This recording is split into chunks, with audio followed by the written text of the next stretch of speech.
શિલ્પાકી ગુજરાતી રસોઈમાં હું તમારા બધાનું સ્વાગત કરું છું।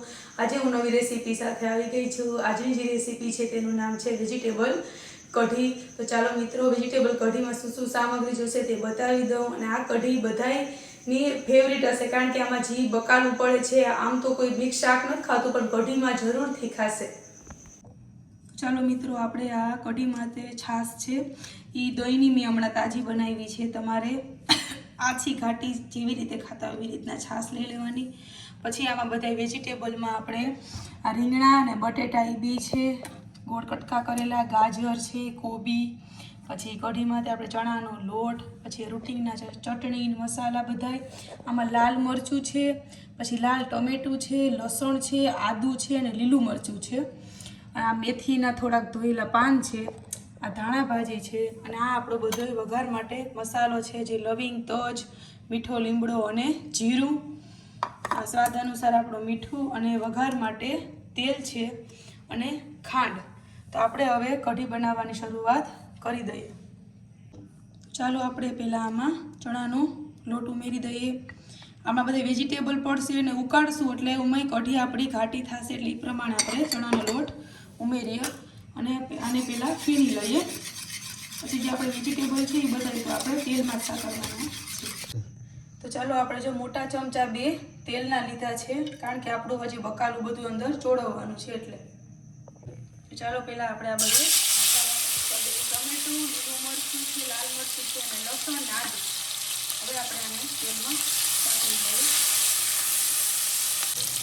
તો હવે આપણે એક નાનું રીંગણું લીધું છે કે એવી રીતના ગોળ સ્લાઇસ કરી છે, અને એક આપણું બટેટું લીધું છે, એની પણ એવી જ રીતના કટિંગ કર્યું છે।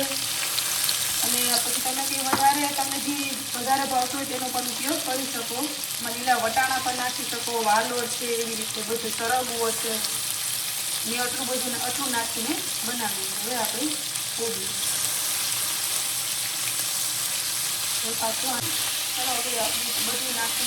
ચાલો, હવે આપણે આમાં છાશ બધી ઉમેરી દઈએ।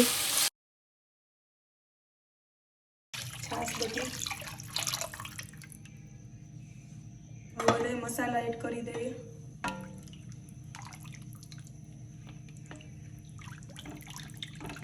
ચાલો, આપણે એમાં સ્વાદ અનુસાર મીઠું નાખી દઈએ।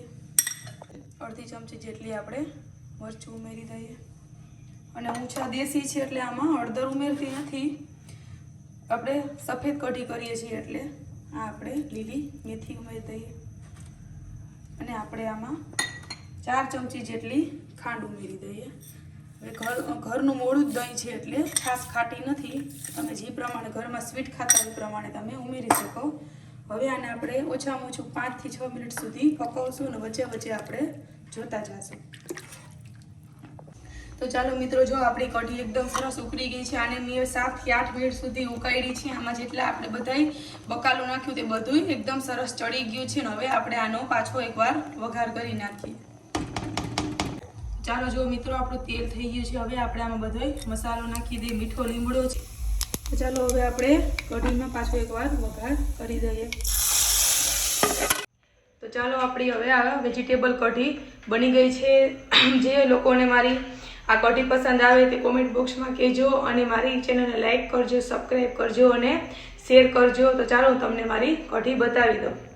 તો ચાલો મિત્રો, આપણી જે વેજીટેબલ કઢી છે તે તૈયાર છે। આમાં બધાય આપણા જે વેજીટેબલ છે, રીંગણું, બટેટું, ગાજર, કોબી, બધું એકદમ મસ્તીનું ચડી ગયું છે, એકદમ ચટાકેદાર સરસ સુગંધ આવે છે। આને તમે કઢી, ખીચડી અથવા રોટલી, શાક બધે હારે તમે ટેસ્ટ કરી શકો છો। અને આપણે હવે ધાણા ભાજીથી ગાર્નિશિંગ કરી દઈએ। જે લોકોને મારી આ કઢી પસંદ આવે તે મારી ચેનલને લાઈક કરો, સબસ્ક્રાઈબ કરો અને ખૂબ આગળ મોકલજો। અને કેવી લાગી તે કોમેન્ટ બોક્સમાં જરૂર કહેજો। બીજી રેસીપી સાથે મળશું, ત્યાં સુધી બધાય આવજો।